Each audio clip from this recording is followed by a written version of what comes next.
Hi, this is Lisa Futch with CreativeCanines.blogspot.com for Paper Maniac with your May Copic Club lesson.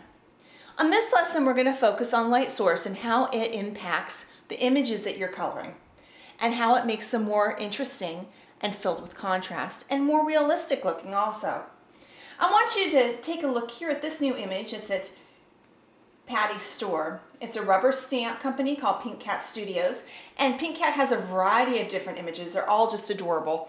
There's some of my favorites. I know my daughter is in love with them. Every time she sees a new one, she insists that we have one. This is Butterfly Lily, and we'll work with a couple more today. I'll show you a couple more. But that's the one that I colored for this month's lesson because I think that it has really nice colors that we've already used in our Copic Club in the past months. So let's talk a little bit about light source. And I want you to think back to when you were in kindergarten, you got your first pack of crayons. When you have crayons, crayon colors don't mix.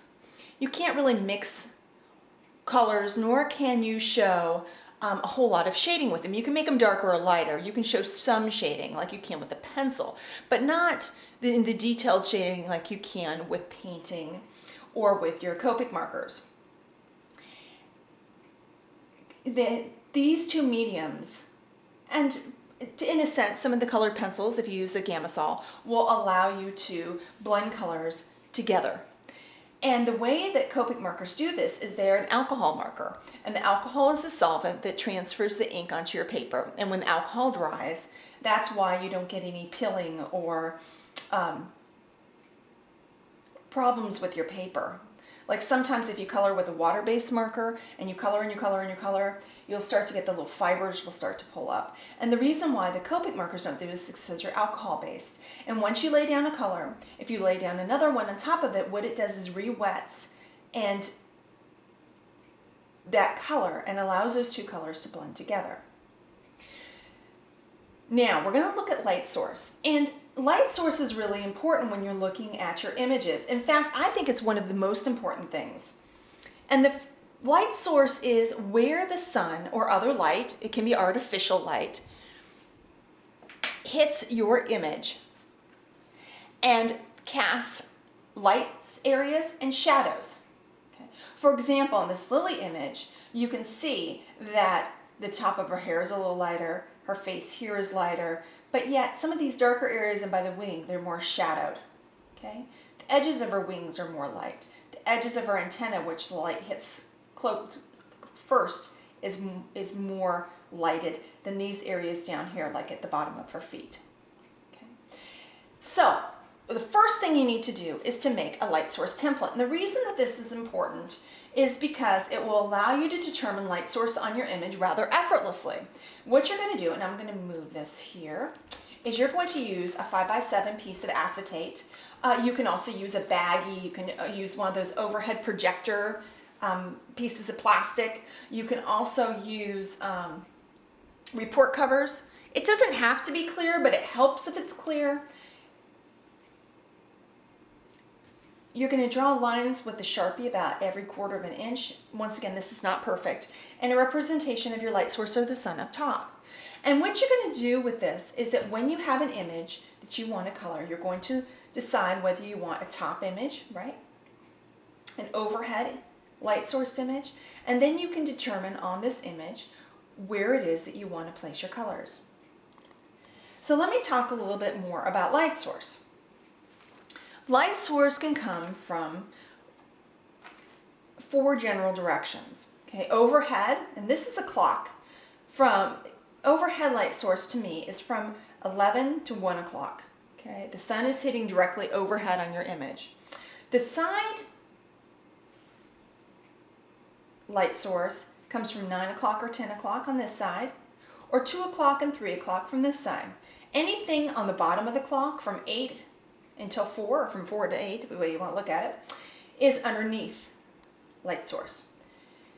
Now, you generally will not see an underneath light source. That would happen maybe someone's standing on a light stage where the light is illuminating from underneath them, or you have a candle that's illuminating something underneath. It could be like a something that's on top of the candle or another object that's floating on top of the candle. You just don't see it a whole lot. And in fact, I've never colored that way, but it definitely is an option when using your light source. So let's look again at Butterfly Lily. And I'm going to bring you into her just a little bit. Okay. Now let's look at Butterfly Lily, and let's look at her with this light source template on top. I know that this is an overhead light source, not only because I colored it, but because Lily is lighter up here than she is down here. Okay? She's lighter here than here. The way that you use this template is if I'm looking at my object, where the lines enter is going to be the lightest portion of your object. Where the lines exit are going to be the darkest portion. I'm going to take you to another Pink Cat Studio image, and this one's a little bit bigger and should be easier for you to see. Back us up a little again. And this is Lily Bee from Pink Cat Studios. And Lily Bee was also colored with an overhead light source. Now, the one thing that I take in consideration when I'm looking at these different images is I take them piece by piece. Okay? If I'm looking at Lily, let's just look at the very tip-top quill of her hair here. Lily's hair, where the line enters is the lightest, where it leaves is the darkest.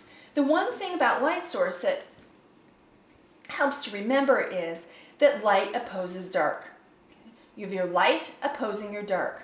You have your light opposing your dark. Just like in those westerns where there's good guys and the bad guys and they're on different sides. So if you think about the light, it's the guys in the white hat, and the dark, the guys in the black hat, okay, or the villains. If you're a fan of Lost, and I truly am a fan of Lost, you can look at it this way. Where the template line enters is going to be your Lostonians, the light. Where they exit is going to be the others, or the dark.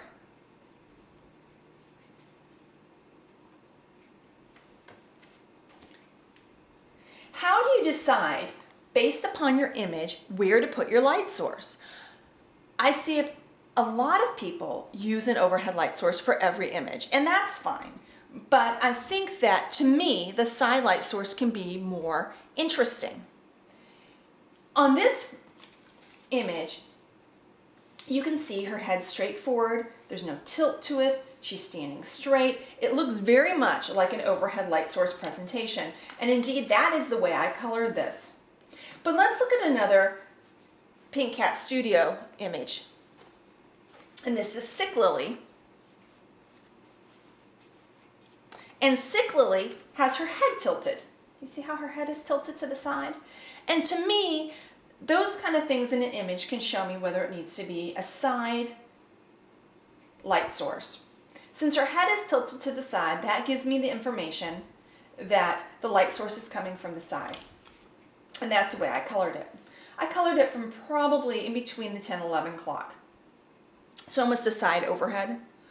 And you can tell that because you can see even up here on the pillow, that's where my line enters. It's lightest. Where my line exits, it's the darkest.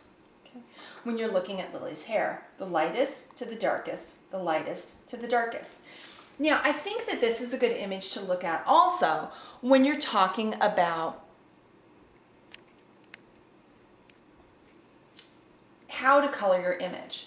Now, if I were to look at this image in its entirety and try to figure out light source, it would be very overwhelming. However, if I just take a look at the tip top of her ponytail here and nothing else, and I use my template, then it becomes quite apparent where I need to color my colors. Lightest, darkest. Now I'm going to move on to her hair. Lightest, darkest. Her face, lightest, darkest. Her pajamas, top. Then the kitty. If you break your image into pieces, it makes it much easier to color it. We're going to look at coloring skin tone for Butterfly Lily, and then we'll add a couple other different colors from the color kit to see how those work when you're using an image.